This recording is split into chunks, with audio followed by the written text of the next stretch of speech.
সাহাবায়ে কেরাম যদি কোরবানি না দিতেন ইসলাম এই পর্যন্ত আসতো না, ঠিক কি না? ইসলামের জন্য সবচেয়ে বড় অবদান নবীর পরেই সাহাবায়ে কেরাম রিদওয়ানুল্লাহি তাআলা আলাইহিম আজমাইন। আমার বন্ধুগণ, আপনি কোরবানি করবেন, কোরবানি আপনার 10,000 টাকায় হয়ে যেতে পারে, 15,000 টাকায় হয়ে যেতে পারে। বাকি টাকাগুলি আল্লাহর রাস্তায় খরচ করে দেন। কত গরিব আত্মীয় আছে তাদের দিয়ে দেন। 50,000 টাকা দিয়ে বিরাট বাজারের সেরা গরু খরিদ করে কোরবানি দিচ্ছেন। অর্থটা কি? মানুষকে দেখাচ্ছেন আল্লাহর দরবারের গোশত যাবে না, চামড়া যাবে না, রক্ত যাবে না, যাবে আপনার নিয়ত। কি যাবে? নিয়ত। সুতরাং আল্লাহর রাস্তায় যখন খরচ করবেন, সেই খরচ করার ব্যাপারে তখনও নিয়তটা দেখতে হবে। হালাল পথে খরচ করতে গেলেও নিয়তটা দেখতে হবে, এবং তখনও বেহুদা খরচ করা যাবে না। বিবাহে যেভাবে খরচ আজকাল করে মানুষেরা, হুজুর সাল্লাল্লাহু আলাইহি ওয়াসাল্লাম বলেছেন যে বিবাহে যত খরচ কম সেই বিবাহ তত বরকতপূর্ণ। আর আমরা মনে করি বিবাহে যত বেশি খরচ বাড়ানো যায় ততই এটা বেশি শানদার হবে। উল্টা চিন্তা করি। আল্লাহ রাব্বুল আলামিন এরপরে বলছেন والذين لا يدعون مع الله إلها آخر ولا يقتلون النفس التي حرم الله إلا بالحق ولا يزنون ومن يفعل ذلك يلقى أثاما। এই জন্য আল্লাহ রাব্বুল আলামিন দানের ভিতরে বিরাট ফজিলত রেখেছেন। কিন্তু বুদুস সাদাকাতি ফানি'ম্মা হিয়া ওয়া ইন তুখফুহা ওয়া তু'তুহাল ফুকারা ফাহুয়া খায়রুল লাকুম ওয়া ইউকাফিরু আনকুম মিন সাইয়্যাতিকুম। প্রকাশ্যভাবে খরচ করলে তা ভালো। আল্লাহ পাক বলছেন প্রকাশ্যভাবে খরচ করলে ভালো, কিন্তু গোপনে দান করা সবচেয়ে উত্তম। তবে প্রকাশ্যে দান করতে গিয়ে যদি এটা এই জন্য হয় যে আমি দিলে পরে আরো একজন উৎসাহিত হয়ে যাবে। সমাজ কল্যাণ পরিষদের এত বড় বিশাল মাহফিল, 16 লক্ষ টাকা খরচ হবে, দিলাম আমি 1 লাখ টাকা, এটা শুনাইয়া বলার পর আমার কথা শুনিয়া আরো যাদের টাকা আছে তারা হয়তো 2 লাখ দেবে, এই চিন্তা করে যদি তারগিবের জন্য, উৎসাহ প্রদানের জন্য, ইন্সপিরেশনের জন্য যদি হয়, এই নিয়ত হলে ক্ষতি নেই। কিন্তু সর্বাবস্থায় দানটা গোপন হয় ভালো।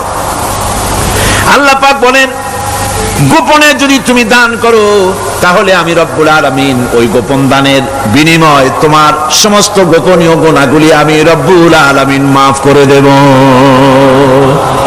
তোমার গোপন গুনাহগুলি মাফ করে দেব। তার পথে যা খরচ করবা বেছে বেছে ভালো জিনিসটা দিও, বাইসা বাইসা সেরা জামাটা দিও না। পকেটে হাত দিয়া দান করবে, পকেটে হাত দিয়া হাত আর বাইর করে না। কারণ কি? খুঁজে দেখে যে 10 পাই না, 4 না, কম পয়সাটা দেবে, 12টা দেবে না। টাকা বের করে ওর মধ্যে ময়লা পচা গন্ধ লাগে, ওইটা দান করবে, আর টাটকা টাকাটা পকেটে রেখে দেবে। এই স্বভাব আমাদের আছে কিনা? কর আছে কিনা? আরে বাবা, টাকা কি আপনি পকেটে রাখতে পারবেন? ওটা দেওয়া লাগবে না? এরে দেন, তারে দেন, কাউকে কিন্তু দেবেনি। আমাদের এই বদভ্যাস আল্লাহ আমাদেরকে মাফ করুন। কোন আমিন বলেন। আমিন। দান করার সময় বেছে বেছে খারাপটা দিও না, সেরা কাপড়টা দিও না, অখাদ্য কুখাদ্য দান করো না। বিয়ার মজলিস, বিবাহে অনেক লোক দাওয়াত দিয়েছে, বেশি করে রান্না করছে, কম যদি হয়ে যায় বড় মিয়ার ইজ্জত নষ্ট হয়ে যাবে। মেহমান কম আসলো, এখন এই খাবারগুলি না পারিয়া তারপরে গরিবদের দেয়, না পেরে যখন খাবার কেউ নাই তখন গরিবদের দেয়। গরিবদের উদ্দেশ্য করে কিন্তু বানানো হয় নাই। এটা হলো একজনের রুটি খাচ্ছিল, এক কৃপণ বখিল রুটি খেতে বসেছে, সিল একটা এসে রুটিতে সু মারলো, সু মেরে রুটিটা নিয়ে গেছে। বেচারা পিছনে পিছনে দৌড় আরম্ভ করছে, গালি দিতে দিতে, মরার সিল আর তুই জায়গা পাইলি না।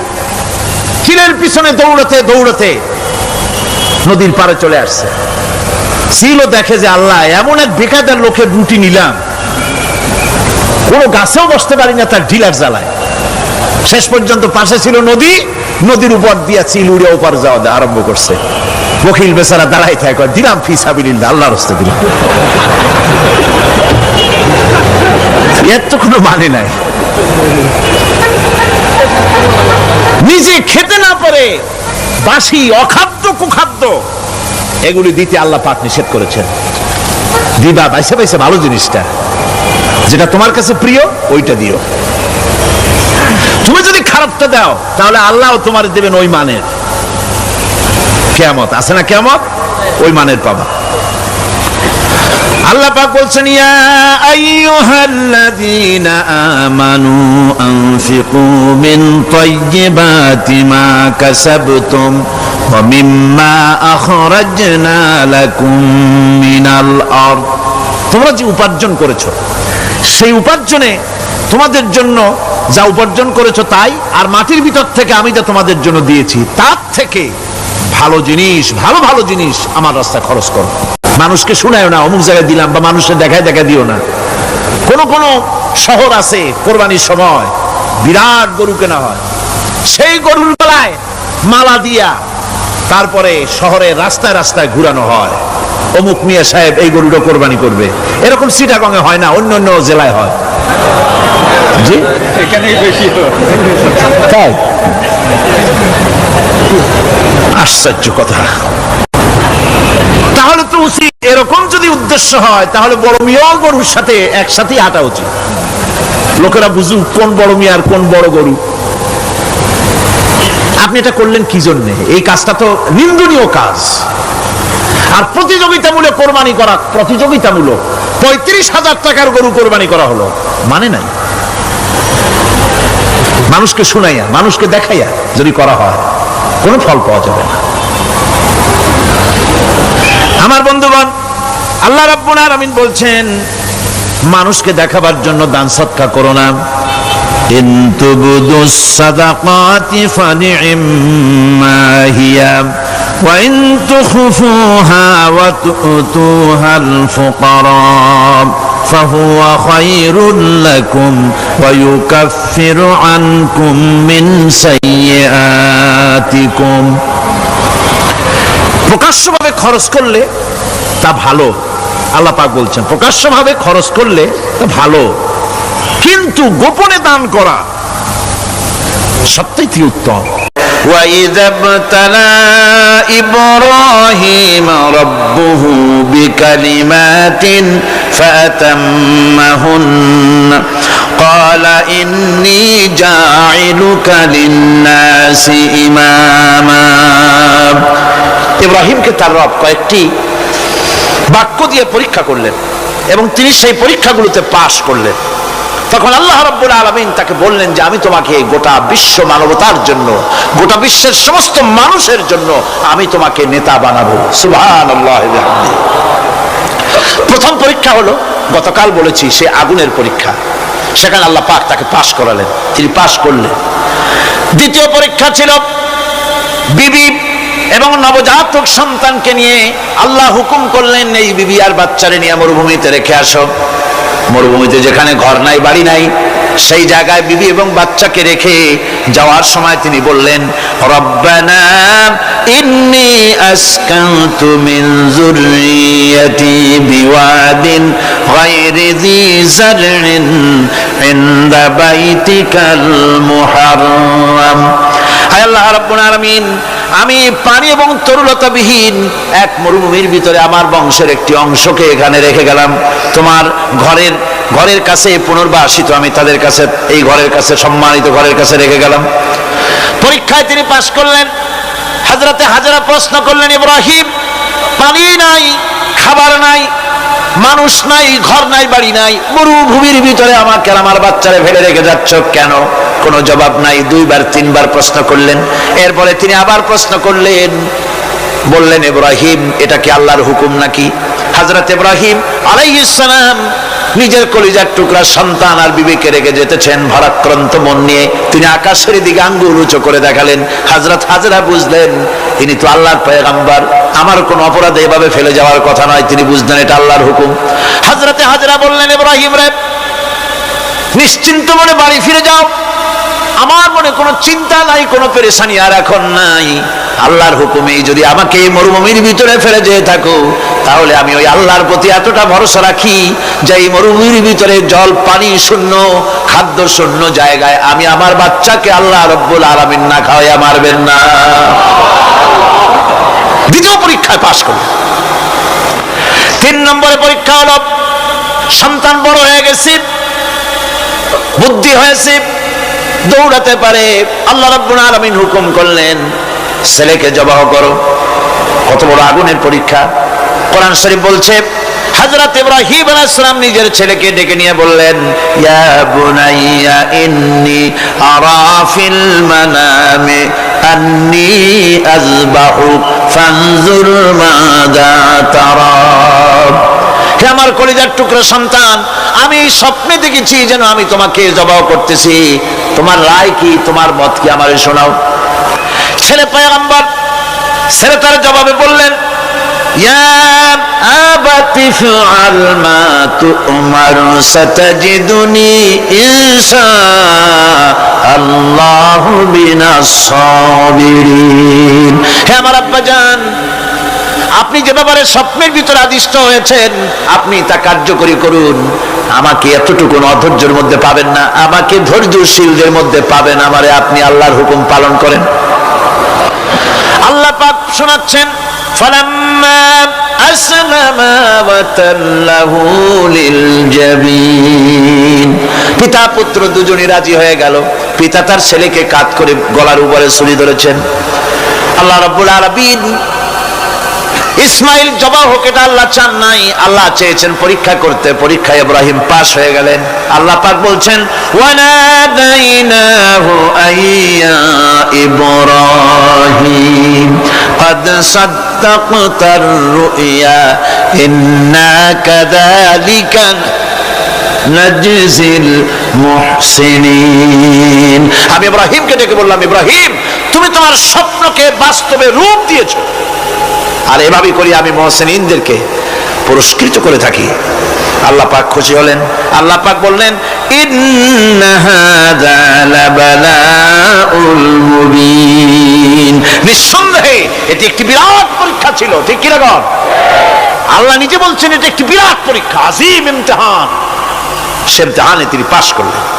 পরীক্ষায় উত্তীর্ণ হওয়ার জন্য রব্বুল আলামিন পুরস্কার দিয়ে দিলেন। আল্লাহ পাক বললেন, সালামুন আলা ইব্রাহিম। পড়েন সবাই, সালামুন আলা ইব্রাহিম।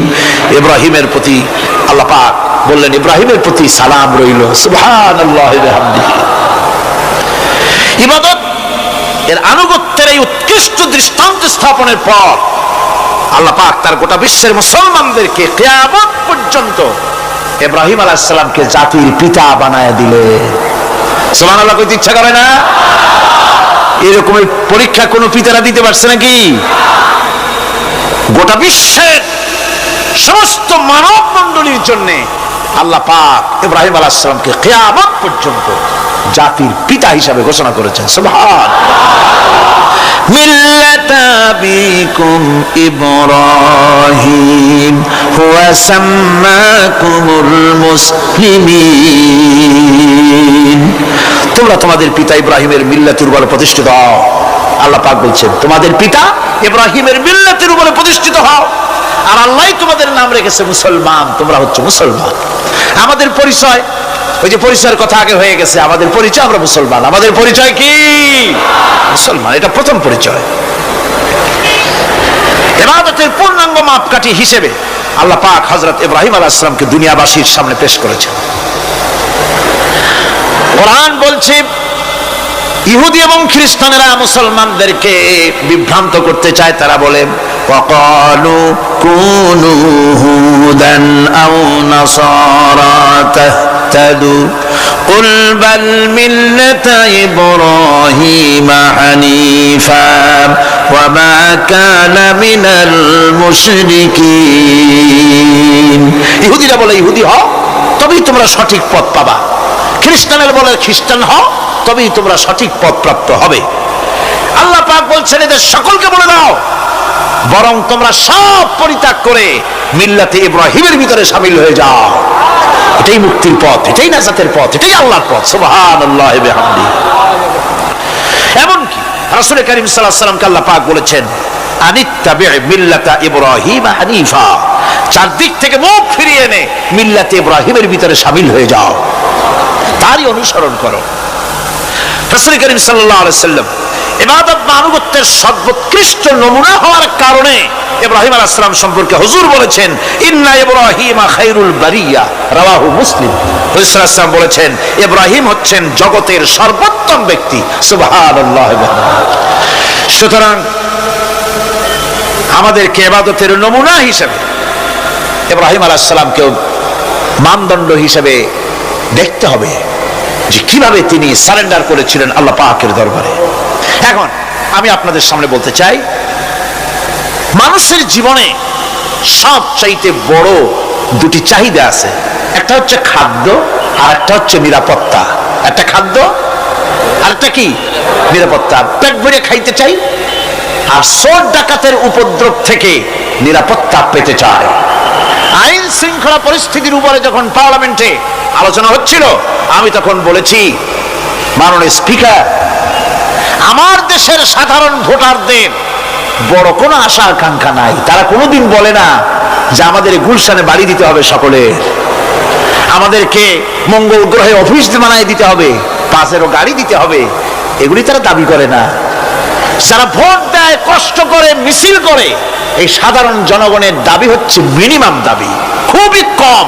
তাদের দাবি হলো মোটা সুতার কাপড় চাই ইজ্জত ঢাকার জন্য, পেট ভরে খেতে চাই, পোলাও কোরমা বিরিয়ানির দরকার নাই, আর আশ্রয়ের জন্য ছোট্ট একটু ঘর চাই, চোর ডাকাতের উপদ্রব থেকে নিরাপত্তা চাই। কথা ঠিক কিনা? আমি বললাম, স্পিকার সাহেব, আজ পর্যন্ত যতগুলি গভর্নমেন্ট এসেছে বাংলাদেশে, প্রত্যেকটি গভর্নমেন্ট আমার দেশের জনগণের এই ন্যূনতম দাবি, এই আশা পূরণ করতে ব্যর্থতার পরিচয় দিয়েছে। কেউ পারে নাই। যারাই গেছে তারাই তাদের নিজেদের আখের গোছাবার চেষ্টা করেছে। সব নিজেকে নিয়ে ব্যস্ত, নিজের লোকদের নিয়ে ব্যস্ত, জনগণ নিয়ে চিন্তা নাই। সুতরাং মানুষের চাহিদা হচ্ছে খাদ্য আর নিরাপত্তা। আমরা কি খাদ্য আর নিরাপত্তা সত্যি কি চাই? চাই। খাদ্য যদি চাই ক্ষুধার সময়, নিরাপত্তা যদি চাই ভীতির সময়, আল্লাহ রাব্বুল আলামিন বলেন কোন গভর্নমেন্ট দিতে পারবে না, দুনিয়ায় কেউ দিতে পারে নাই, পারবেও না। ক্ষুধার সময় যদি খাদ্য চাও, ভীতির সময় যদি নিরাপত্তা লাভ করতে চাও, তাহলে ফালইয়াবুদু রাব্ব হাযাল বাইত, এই ঘরের মালিকের ইবাদত কর। কোন ঘর? কাবা ঘর। বলেন কোন ঘর? কাবা ঘর। কাবা শরীফের মালিকের ইবাদত কর। তাহলে কি হবে? আল্লাযী আত'আমাহুম মিন জু'in ওয়া আমানাহুম মিন খাউফ। এই ঘরের মালিকের ইবাদত যদি করো, তাহলে ক্ষুধার সময় তিনি তোমাদেরকে খেতে দিবেন, আর ভীতির সময় তিনি তোমাদের নিরাপত্তা দান করবেন। এ ওয়াদা কার?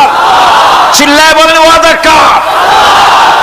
আল্লাহ পাকের ওয়াদা বিশ্বাস হলো না, এমনই পোড়া কপালের মুসলমান। নির্বাচন যখন আসলো, সলিমউদ্দিন সাহেব আসতেন মঞ্চের উপরে, পরিচয় করানো হচ্ছে। এত আপনারা যার বক্তৃতা শোনার জন্য বিপ্রহরের রৌদ্রে কষ্ট করতেছিলেন, এখন সেই সংগ্রামী জননায়ক, বিপ্লবী সন্তান, তিনি এখন আপনাদের সামনে বক্তব্য রাখবেন। উনি দাঁড়ায় বললেন, ভাইয়ার আমার, বোনের আমার, আমি এবার বোতল মার্কা বাক্স নিয়ে দাঁড়াইছি, আমারে সকলে মিলে ভোট দেন। এবার যদি ক্ষমতায় যেতে পারি, না খাইয়া কেউ মরবেন না, কিন্তু কি খাইয়া মরবে তাও কয় না। মানুষেরা এই কথাগুলি বিশ্বাস করলার সমানে ভোট দিল। হায় রে কপাল! আল্লাহ বললেন আমার ইবাদত কর, আমার গোলামি কর জীবনের সব জায়গায়, তাহলে ক্ষুধার সময় খাইতে পারবি আর ভীতির সময় নিরাপত্তা পাবি। আল্লাহর কথাটা বিশ্বাস হইল না। এই নামাজ পড়ার মুসলমানের দাম আছে, কম দাম আছে? এ রোজা খাওয়ার দাম আছে? এ মুসলমান দাবি করার দাম আছে? আল্লাহ রাব্বুল আলামিন তিনি পরিষ্কার করে বলছেন, এই ঘরের মালিকের ইবাদত করো, তিনি ক্ষুধার সময়ে খেতে দিবেন, আর তিনি তোমাদেরকে ভীতির সময় নিরাপত্তা দান করবেন। চাউলের অভাব হবে না, পাটের অভাব হবে না, খাদ্যের অভাব হবে না, কারণ দুটি জিনিস যদি তোমরা করতে পারো, খাবারের অভাব হবে না। ওয়ালাউ আন্না আহলাল কুরা আমানু ওয়াত্তাকাউ লাফাতাহনা আলাইহিম বারাকাতিন মিনাস সামাই ওয়াল আরদ। দেশের লোকেরা, জনপদের লোকেরা যদি দুইটা কাজ করে, এক নম্বরে হলো আমার উপরে ঈমান আনবে, দুই নম্বরে হলো আমাকে ভয় করার নীতি অবলম্বন করে যদি চলে, তাহলে ওই দেশের মানুষের জন্য আকাশ আর জমিনের সব বরকতের দরজা আমি আল্লাহ খুলে দেব। আল্লাহর ওয়াদা। আল্লাহ পাকের নিকট মানুষের সবচাইতে বড় দাবি কি? আল্লাহর কাছে মানুষের সবচাইতে বড় দাবি কি করতে পারেন? পারেন না। আল্লাহ পাকের কাছে মানুষের শ্রেষ্ঠ দাবিটা আল্লাহ নিজেই শিখাই দিয়েছেন। আমার কাছে দাবি কর, ইহদিনাস সিরাতাল মুস্তাকিম। আয় আল্লাহ, একটা সোজা, একটা সরল রাস্তা আমারে দাও, একটা সহজ পথ আমারে দাও। এই কথা সূরা ফাতিহা দাবি করার পর আল্লাহ রাব্বুল আলামিন এই অভিনন্দনের জবাবে, 7টা বাক্যের অভিনন্দনের জবাবে আল্লাহ রাব্বুল আলামিন 30 পারা কোরআন শরীফ নাজিল করে দিলেন। সূরা ফাতিহার এই সওয়ালের জবাবে আল্লাহ পাক বললেন, ওয়া আনি'বুদুনি হাদা সিরাতুম মুস্তাকিম। সোজা রাস্তা চাও, আমার গোলামি করো, ইবাদত করো। সব জায়গায় ইবাদত, গোলামি করাই লাগবে। আমার কাছে সোজা রাস্তা চাও, সোজা রাস্তা হলো আমার গোলামি করা। কার গোলামি? বেহেশতে যেতে চান? আমি আস্তে জিগেলাম বলে আপনারও আস্তে জবাব দিলেন। বেহেশতে যেতে চান? সুবহানাল্লাহ। এমন কোন মানুষ আছে নাকি যে বেহেশতে যেতে চায় না? মত করে যাইতে চায়। সবাই, আমরা সবাই বেহেশতের আশা করি, ঠিক কিনা? আল্লাহ রাব্বুল আলামিন বলেন, বেহেশতে যদি যেতে চাও তাহলেও ইবাদত করা লাগবে, ইবাদত ছাড়া জান্নাতে যাওয়া যাবে না। ফাদখুলি ফি ইবাদি ওয়াদখুলি জান্নাতি।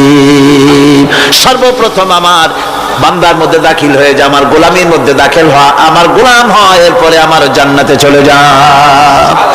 আগে গোলাম হবি, তারপরে কোথায় যাবি? জান্নাতে যাবে। আগে গোলাম হ, আগে গোলামির খাতায় নাম লেখা, আগে সত্যিকারের আমার বান্দা হ, গোলাম, এরপরে জান্নাতে যাওয়া যাবে। জান্নাতে যাইয়া আল্লাহর সাথে কি দেখা করতে চাই? আল্লাহর সাথে দেখা করতে চাই। আল্লাহ রাব্বুল আলামিন বলেন, ফামা কানা ইয়ারজু লিকা রাব্বিহি ফালইআমাল আমালান সালিহান ওয়া লা ইউশরিক বিইবাদাতি রাব্বিহি আহাদা। তোমাদের মধ্যে যদি কেউ আল্লাহর সঙ্গে, তার রবের সঙ্গে যদি কেউ দেখা করতে চায়, তাহলে সে যেন ভালো ভালো কাজ করে, নেক কাজ করে, আর তোমার রবের সাথে অর্থাৎ আল্লাহ রাব্বুল আলামিনের সাথে ইবাদতের মধ্যে যেন কাউকে শরীক না করে। শিরক যদি না করো, খাঁটি গোলাম, খাঁটি বান্দায় যদি পরিণত হতে পারো, কিয়ামতের দিন আল্লাহ রাব্বুল আলামিনের সঙ্গে দিদার নসিব হয়ে যাবে। এই গোলামি করব কতদিন? কতদিন গোলামি করব? এই প্রশ্নের জবাবে আল্লাহ রাব্বুল আলামিন কোরআনে কারীমের মধ্যে জবাব দিয়ে দিয়েছেন, ওয়া'বুদ রাব্বাকা হাত্তা ইয়াতিয়াকাল ইয়াকিন। মৃত্যু পর্যন্ত, যতক্ষণ না নাক দিয়ে শেষ প্রশ্বাসটি, নিঃশ্বাসটি বেরিয়ে যাচ্ছে, ততক্ষণ পর্যন্ত আনুগত্য, গোলামি সবটা হবে কার? জোরে চিল্লায় এখন কার? এই গোলামি জীবনের সব ক্ষেত্রে করতে পারলে আমরা মুসলমান, আর করতে না পারলে মুসলমান নামে মুনাফিক। না পারলে কি? মুনাফিক। পাক বলছেন, আমি সমস্ত নবীদেরকে নেতা হিসাবে পৃথিবীতে প্রেরণ করেছি। তারা হচ্ছেন নেতা, তাদেরকে আমি হেদায়েত দিয়েছি, আমি হুকুম করেছি, ওহীর মাধ্যমে জনকল্যাণমূলক কাজ তোমরা করো, নামাজ প্রতিষ্ঠা করো, কল্যাণমূলক কাজ করো, ফেলাল খায়রাত, কল্যাণমূলক কাজ করো, আর নামাজ প্রতিষ্ঠা করো, যাকাত আদায় করো। আর তার সবাই ছিল আমার বাধ্যগত। ইসমাঈল আলাইহিস সালাম সম্পর্কে বলা হয়েছে, ওয়া কানা ইয়া'মুরু আহলাহু বিস-সালাতি ওয়াজ-যাকাতি ওয়া কানা 'ইনদা রাব্বিহি মারদিয়া।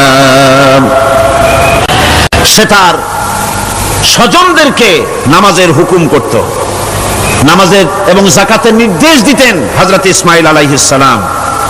আর তিনি ছিলেন বিশেষ মর্যাদার অধিকারী। মূসা আলাইহিস সালাম এবং তার কওমকে আল্লাহ পাক এই অর্ডার দিয়েছিলেন। মূসা আলাইহিস সালাম বলেছিলেন, আয় আল্লাহ, আমার কওমকে যেন তুমি গজব দিও না, তাদেরকে তুমি শাস্তি দিও না।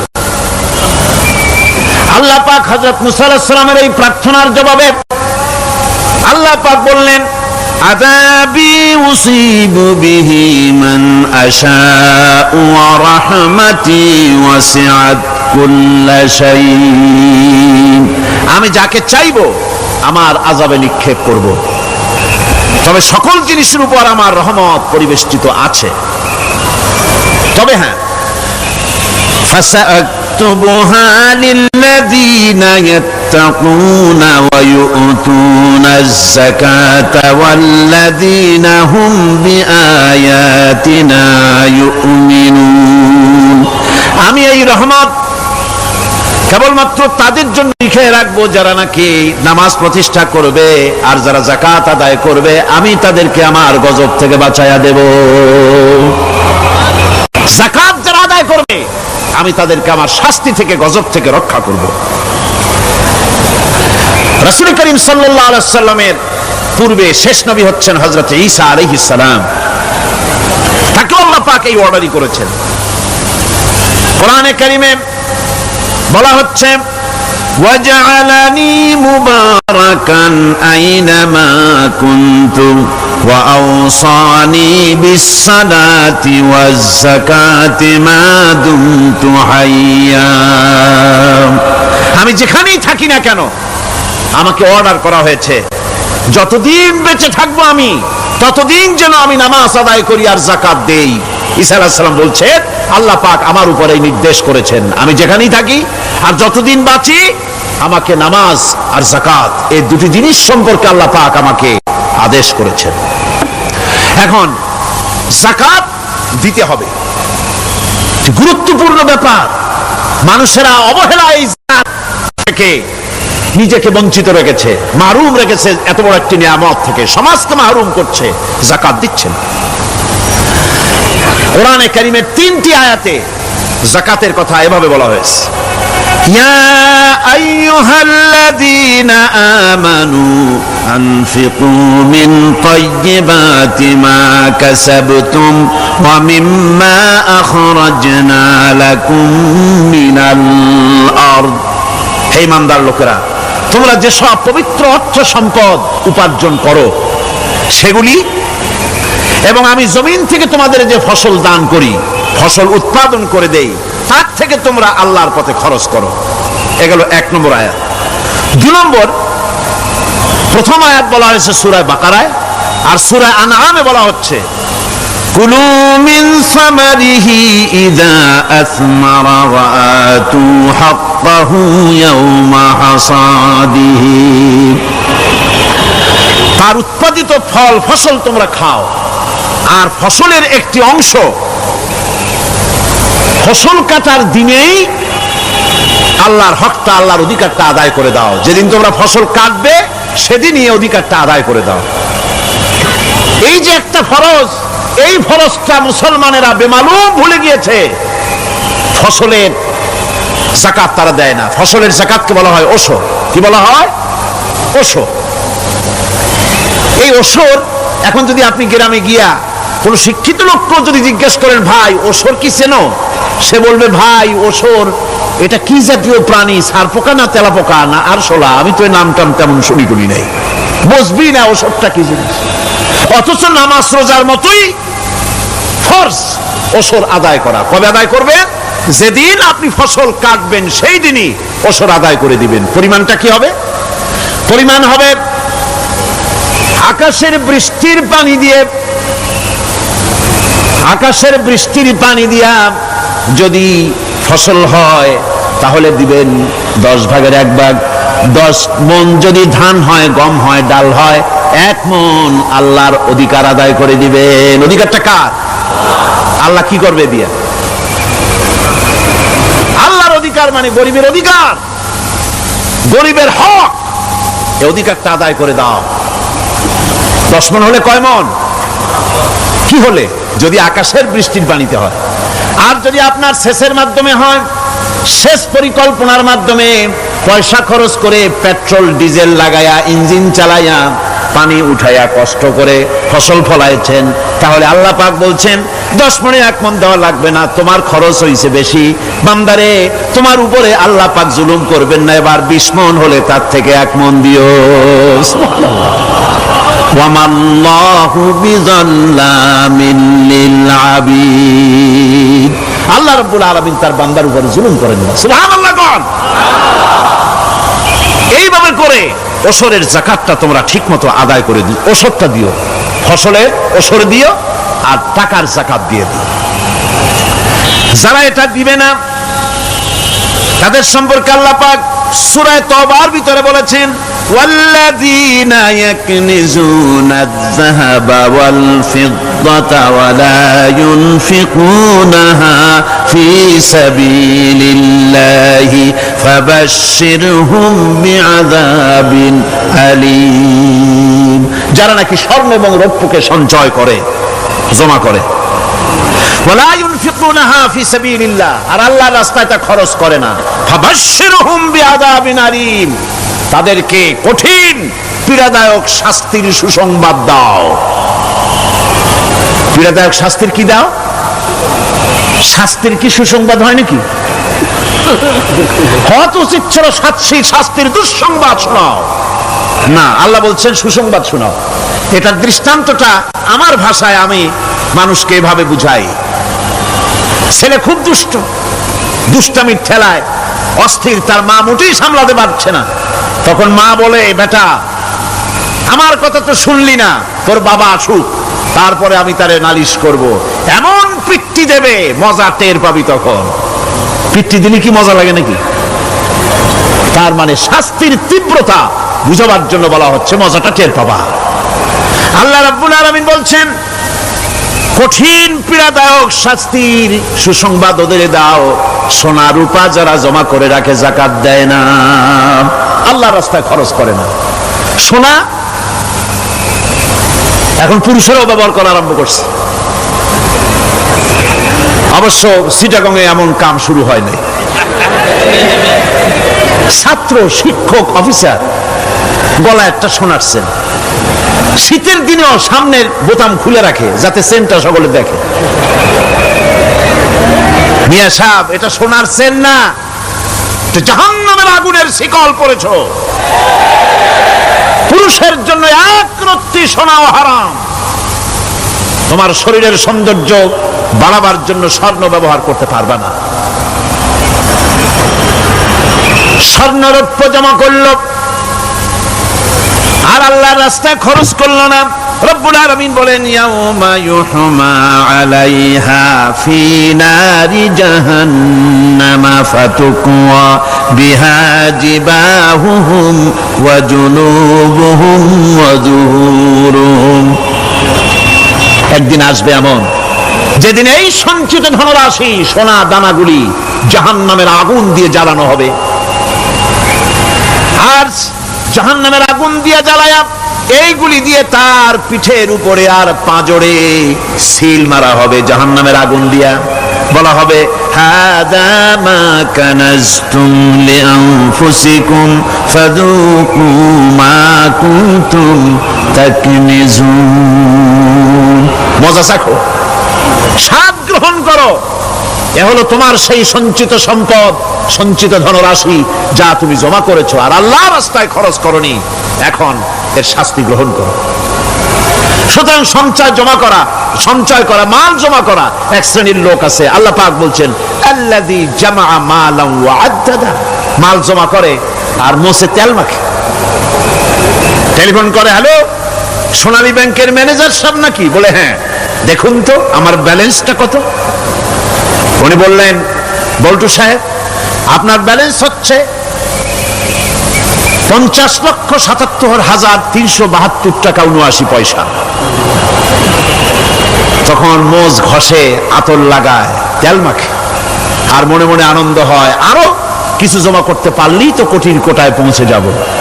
আল্লাযী জামা মালান ওয়া আদ্দাদা, মাল জমা করে আর গুনতে থাকে, আল্লাহর রাস্তায় খরচ করে না।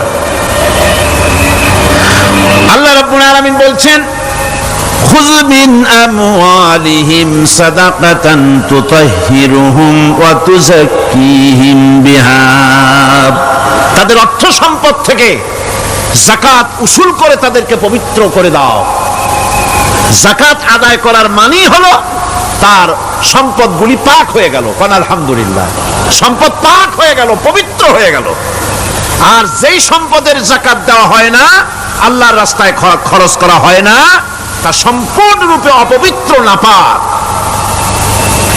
কি পরিমাণ সম্পদের নিসাবটা কেমন হবে? নিসাব হবে 52.5 তোলা রৌপ্য যদি আপনার কাছে থাকে, আপনি বাজার দর হিসাবে যাকাত দিবেন। স্বর্ণ 7.5 তোলা পর্যন্ত যদি হয়ে যায়, তাহলে অবশ্যই বাজার দর হিসাবে প্রতি বছর তার যাকাত দিবেন। ছাগল যদি 40টা থাকে, যাকাত দিবেন। গরু যদি 30টা থাকে, তাহলে যাকাত দিবেন। যাকাতের মাসলাটা খুবই কঠিন, যেখানে সেখানে গিয়ে জিজ্ঞেস করে এর জবাব পাওয়া সুকঠিন হয়ে যাবে। এই জন্য মাল পবিত্র করার জন্য, জাহান্নামের কঠিন শাস্তি থেকে বাঁচার জন্য আমি আপনাদেরকে উপদেশ দেব, সাজেশন করব, পরামর্শ দেব একটা বই পড়ার জন্য। বইটা লেখক হচ্ছেন আল্লামা ইউসুফ আল কারজাবী। বর্তমান আসরে, এই বর্তমান বিশ্বের একজন সাহসী মুফাক্কির ইসলাম, কাতার ইউনিভার্সিটির শরিয়া ফ্যাকাল্টির ডিন। তার লেখা ফিকহুজ যাকাত, বিশাল এই আরবি গ্রন্থের অনুবাদ করেছেন অনুবাদ রাজ্যের রাজা, এদেশে ইসলামী আন্দোলনের, এই ভূখণ্ডের পুরোধা ইসলামী আন্দোলনের বর্তমান সব নেতাদের উস্তাদ আল্লামা হযরত মাওলানা আব্দুর রহিম সাহেব রাহিমাহুল্লাহ, আল্লাহ তাকে জান্নাতুল ফেরদাউসের মেহমান বানায় নিক, জোরে কোন আমিন। তিনি এটার অনুবাদ করেছেন, ইসলামে যাকাতের বিধান। ইসলামে, নামটা মনে রাখেন, ইসলামে যাকাতের বিধান। ইসলামী ফাউন্ডেশন বইটা বের করেছে, এত বড় 2টি খণ্ড। এই বইটি আপনারা সংগ্রহ করবেন, ইসলামের যাকাত বিধান। বইটি আপনারা সংগ্রহ করবেন মনে করে। এখন যাকাতের নিসাব আমি বললাম, এবার বলবো যাকাতের খাত। আমি যা বলতেছি এগুলি আমার বানানো নাকি? আল্লাহর কথা বলছি। কার কথা? আল্লাহর কথা। যাকাত কোথায় কোথায় ব্যয় করবেন, কারে কারে দিবেন? আল্লাহ রাব্বুল আলামিন বলেন, ইন্নামাস সাদাকাতু লিল ফুকারাই ওয়াল মাসাকিনি ওয়াল আমিলিনা আলাইহা ওয়াল মুআল্লাফাতি কুলুবুহুম ওয়া ফিল রিকাব والغارمين وفي سبيل الله وابن السبيل فريضة من الله والله عليم حكيم। সূরা তাওবার মধ্যে আল্লাহ পাক যাকাত কোথায় কোথায় দিবেন খাতগুলি আল্লাহ বলে দিচ্ছেন, কোন আলহামদুলিল্লাহ। যেখানে সেখানে যাকাত দেওয়া যাবে না। যাকাতের জন্য খাত হচ্ছে 8টা। যাকাতের জন্য খাত কয়টা? 8টা। 8টি খাতে আপনার যাকাতের টাকা আপনি ব্যবহার করবেন, ব্যয় করবেন। প্রথম দিবেন ফকিরদেরকে। প্রথম দিবেন কাদেরকে? ফকির। ফকির কারা? ফকির হচ্ছে নিজের জীবন জীবিকায় অন্যের মুখাপেক্ষী। তারপরে শিশু, এতিম, বিধবা, জীবন চালানো খুবই কষ্টকর, অভাবগ্রস্ত লোক, এরা হচ্ছে ফকির।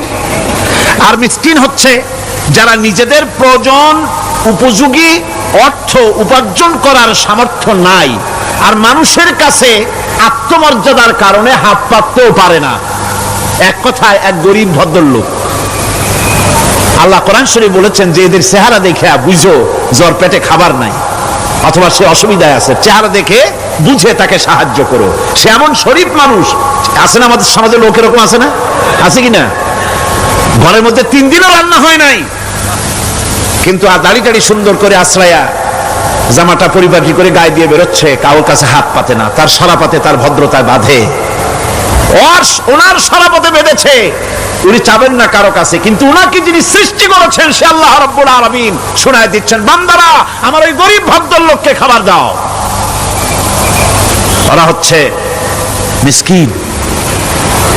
এরপরে আমিলিন, 3 নম্বরে আমিলিন, অর্থাৎ যারা যাকাত সরকারিভাবে যাকাত যারা আদায় করে সেই আদায়কারীদেরকে এই যাকাতের টাকা দিয়ে তাদের সম্মানী দিতে বলা হয়েছে।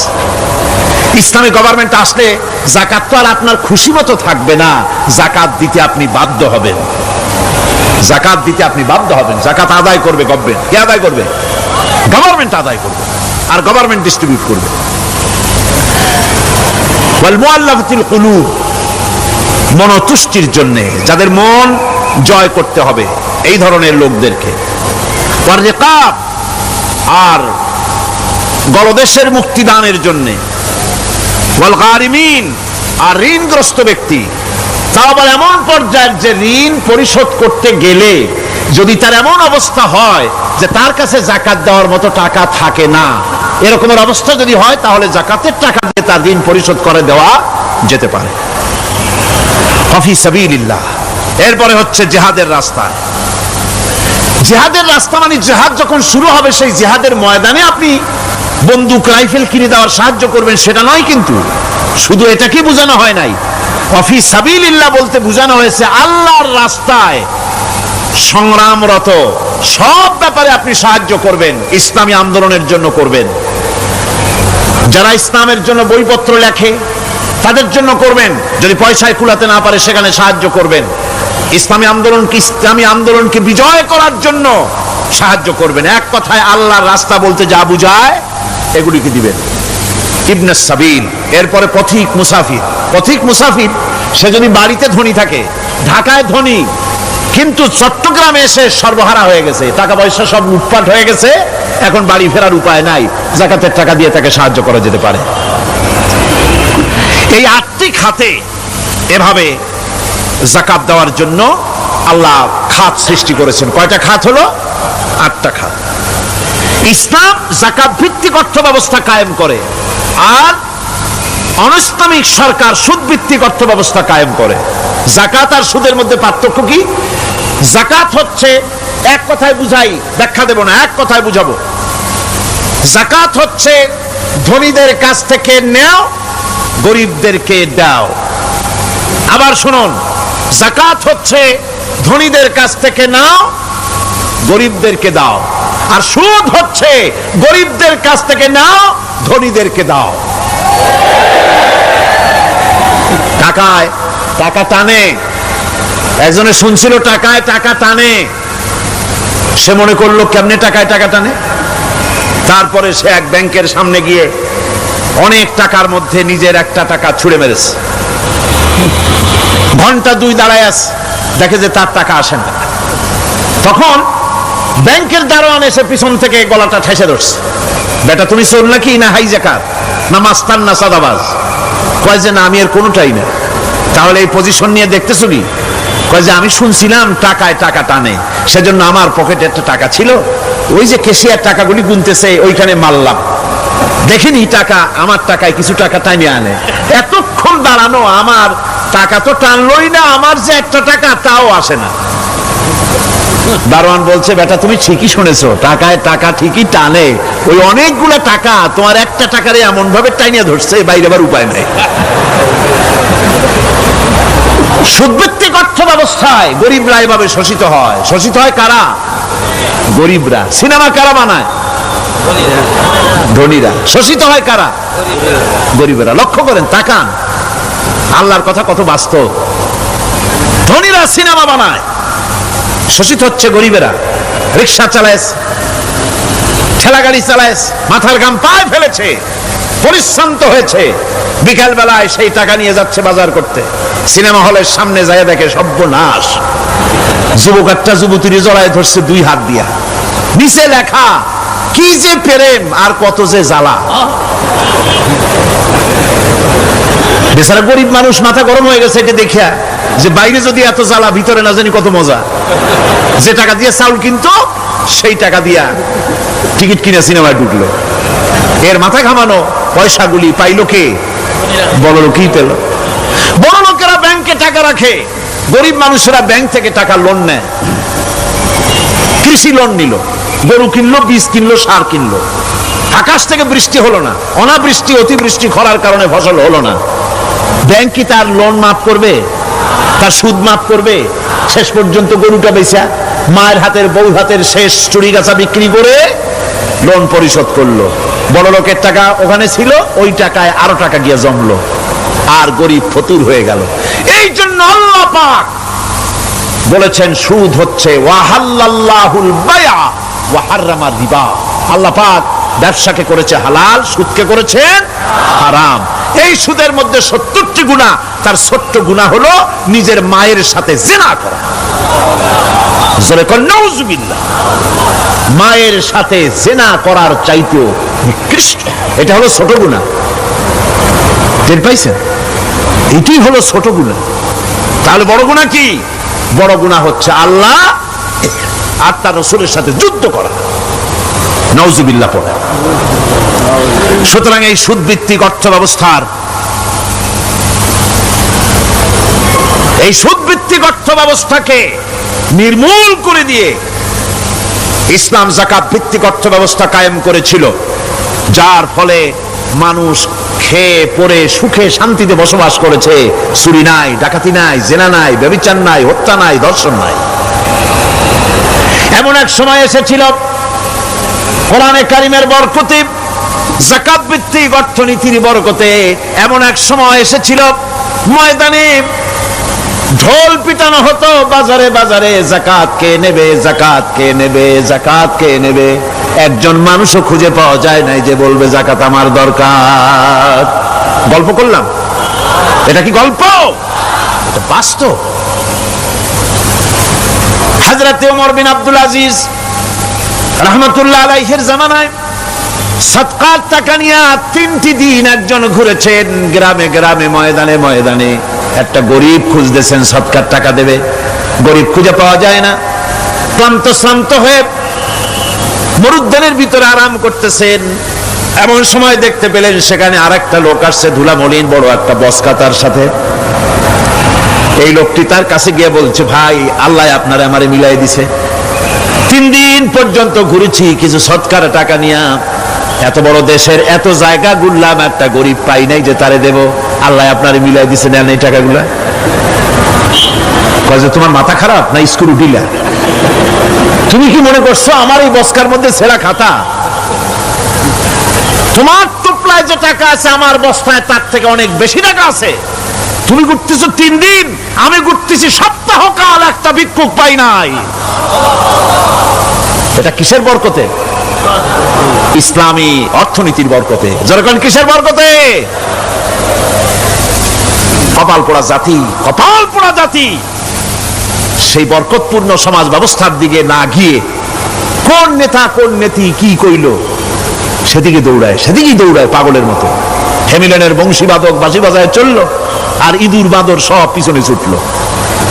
এর কোন মানে হয় না। বন্ধুগণ, আল্লাহ রাব্বুল আলামিন এই যাকাত ব্যবস্থার মাধ্যমে বিরাট পরিবর্তন এনে দিয়েছিলেন। এটি আল্লাহ পাকের একটি বিশাল নিয়ামত। এই নিয়ামত আল্লাহ পাক ইসলামী রাষ্ট্রকে দান করেছেন। আর যাকাতই বরকত। হালালে বরকত হয়, হারামে তো আর বরকত হয় না। কথা ঠিক কিনা কন? এখন আল্লাহর রাহে যে আপনি খরচ করবেন, সেই খরচ করার জন্য আল্লাহ রাব্বুল আলামিন কয়েকটা মূলনীতি দিয়েছেন। কিভাবে কি মন মানসিকতা নিয়ে খরচ করবেন। খরচ করলেই কিন্তু সওয়াব হবে না। আতর মাখবেন, যদি চিন্তা করেন যে আতর মাখলাম, মাহফিলে যাব, মসজিদে যাব, লোকেরা টের পাবে যে বেটা আতর একখান মাখছে, তো খামো খাই আপনার আমও গেল, সালাও গেল, কোনো সওয়াব হইল না। আর যদি আতর মাখেন এই নিয়ত করে আতর মেখেছি, রাসূল পাক সাল্লাল্লাহু আলাইহি ওয়াসাল্লামের একটা সুন্নাত আমল করলাম, আল্লাহ রাব্বুল আলামিন অসংখ্য নেকি আমল নামায় লিখে দিবেন। নিয়তের উপরে দারমাদার করছে সবকিছু। এখন আপনি যে খরচ করবেন, সেই খরচটা কিভাবে করবেন, কি মন মানসিকতায় করলে পরে আল্লাহ খুশি হবেন, সেই কথাটি আল্লাহ পাক কোরআনে কারীমের মধ্যে বলছেন। আমি আপনাদের সামনে সেগুলি বলছি। দানটা হতে হবে কেবলমাত্র আল্লাহরে খুশি করার জন্য। মনে রাখেন, এটা হলো এক নম্বর। কি দানটা হতে হবে কারে খুশি? জোরে কোন? আল্লাহ পাক বলছেন, ওমা তুনফিকুনা ইল্লা ইবতিগা ওয়াজহিল্লাহ, তোমরা যা কিছু খরচ করো তাতে আল্লাহর সন্তুষ্টি লাভ করা ছাড়া মনের মধ্যে অন্য কিছু যেন লক্ষ্য না থাকে, শুধুমাত্র আল্লাহর সন্তুষ্টি মনের মধ্যে তোমরা রাখবে। আর কাউকে কোনো জিনিস দিয়ে তার কাছে অনুগ্রহ প্রকাশ করতে পারবে না। আমি তোমার এই উপকার করছিলাম, তুমি নেমক হারামের মতো আজ কথা বলো, এরকম বলে না? কাউকে কিছু দিয়ে অনুগ্রহ প্রকাশ করবা না, তার মনে ব্যথা দিবা না। الذين ينفقون أموالهم في سبيل الله ثم لا يتبعون ما أنفقوا منا ولا أذى, যারা আল্লাহর পথে খরচ করে এবং খরচ করার পর নিজের অনুগ্রহ প্রকাশ করে না এবং কাউকেও মনোকষ্ট দেয় না, টাকা দিয়া খোটা দিল না, মনেও কষ্ট দিল না, তাদের জন্য পুরস্কারটা কি শুনুন। আল্লাহ পাক বলেন পুরস্কার হচ্ছে লাহুম আজরুহুম ইনদা রাব্বিহিম ওয়ালা খাউফুন আলাইহিম ওয়ালা হুম ইয়াহজানুন, ওদের জন্য তার পরওয়ারদিগারের কাছে রয়েছে বিরাট পুরস্কার, আজরে আজিম। এদের জন্য কোনো ভয় নাই, কোনো চিন্তাও নাই, কিয়ামতে ডাইরেক্ট জান্নাতে চলে যাবে। সুবহানাল্লাহ। দানের এত ফজিলত যা ভাই আমি বলে শেষ করতে পারবো না, এত ফজিলত আল্লাহ দানের মধ্যে রেখেছেন। ত্যাগেই তো শান্তি, ভোগে শান্তি নাই, মজা কিসে? জোরে কন্যা, মজা কিসে? ত্যাগের ভিতরেই মজা। এরপরে আল্লাহ পাক বলছেন আল্লাহর পথে 3 নম্বরে হতেছে আল্লাহর পথে যা খরচ করবা বেছে বেছে ভালো জিনিসটা দিও, বাইসা বাইসা ছেঁড়া জামাটা দিও না। পকেটে হাত দিয়া দান করবে, পকেটে হাত দিয়া হাত আর বাইর করে না। কারণ কি? খুঁজে দেখে যে 10 পাই না, 4 না, কম পয়সাটা দেবে, 12টা দেবে না। টাকা বের করে ওর মধ্যে ময়লা পচা গন্ধ লাগে, ওইটা দান করবে, আর টাটকা টাকাটা পকেটে রেখে দেবে। এই স্বভাব আমাদের আছে কিনা? কর আছে কিনা? আরে বাবা, টাকা কি আপনি পকেটে রাখতে পারবেন? ওটা দেওয়া লাগবে না, এরে দেন তারে দেন, কাউকে কিন্তু দেবেনি। আমাদের এই বদভ্যাস আল্লাহ আমাদেরকে মাফ করুন, কোন আমিন বলেন। আমিন। দান করার সময় বেছে বেছে খারাপটা দিও না, ছেঁড়া কাপড়টা দিও না, অখাদ্য কুখাদ্য দান করো না। বিয়ার মজলিস, বিবাহে অনেক লোক দাওয়াত দিয়েছে, বেশি করে রান্না করছে, কম যদি হয়ে যায় বড় মিয়ার ইজ্জত নষ্ট হয়ে যাবে। মেহমান কম আসলো, এখন এই খাবারগুলি না পারিয়া তারপরে গরিবদের দেয়, না পেরে যখন খাবার কেউ নাই তখন গরিবদের দেয়। গরিবদের উদ্দেশ্য করে কিন্তু বানানো হয় নাই। এটা হলো একজনের রুটি খাচ্ছিল, এক কৃপণ বখিল রুটি খেতে বসেছে, সিল একটা এসে রুটিতে সু মারল, সু মেরে রুটিটা নিয়ে গেছে। বেচারা পিছনে পিছনে দৌড় আরম্ভ করছে, গালি দিতে দিতে। মরার সিল, আর তুই জায়গা পাইলি না। সিলের পিছনে দৌড়াতে দৌড়াতে নদীর পারে চলে আসছে।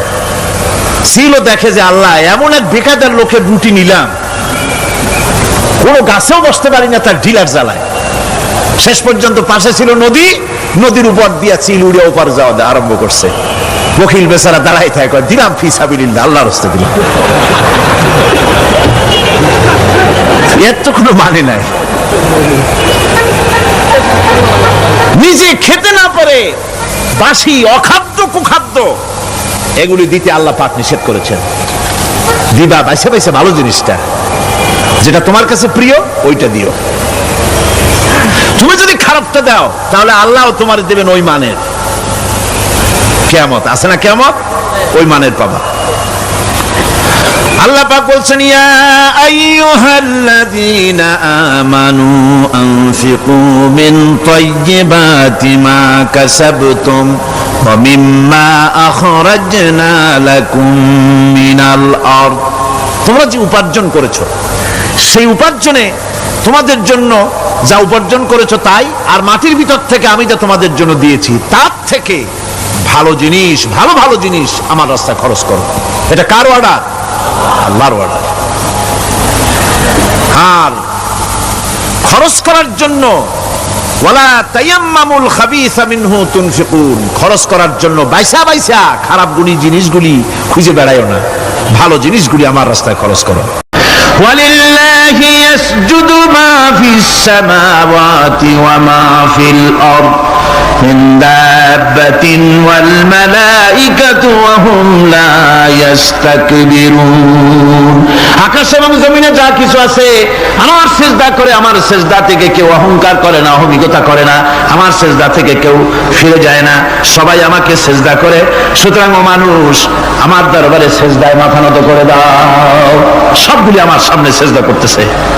আলাম তারা আন্নাল্লাহা ইয়াসজুদু লাহু মান ফিস সামাওয়াতি ওয়া মান ফিল আরদ ওয়াশ-শামসু ওয়াল কামারু ওয়ান নুজুমু ওয়াল জিবালু ওয়াশ-শাজারু ওয়াদ-দাওয়াবু ওয়া কাসীরুম মিনান নাস।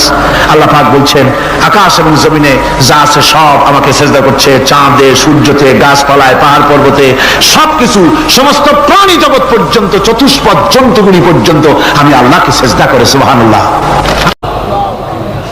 রব্বানা যালামনা আনফুসানা ওয়া ইল্লাম তাগফির লানা ওয়া তারহামনা লানাকুনান্না মিনাল খাসিরিন।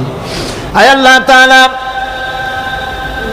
লক্ষ লক্ষ মুসলমান নরনারী তাফসীরুল কোরআন মাহফিলের দ্বিতীয় দিবসে তোমার পবিত্র কালামুল্লাহ শরীফের, তোমার পবিত্র কালামের ব্যাখ্যা করে তোমার বান্দাদেরকে সাথে নিয়ে আমরা সব গোলামেরা একত্রিত হয়ে তোমার দরবারে হাত তুলেছি। মেহেরবানি করে আমাদের আলোচনা, জিকির, আজকার, তেলাওয়াতের সওয়াব রাসূল করিম সাল্লাল্লাহু আলাইহি ওয়াসাল্লামের রূহ মুবারকে পৌঁছায় দাও।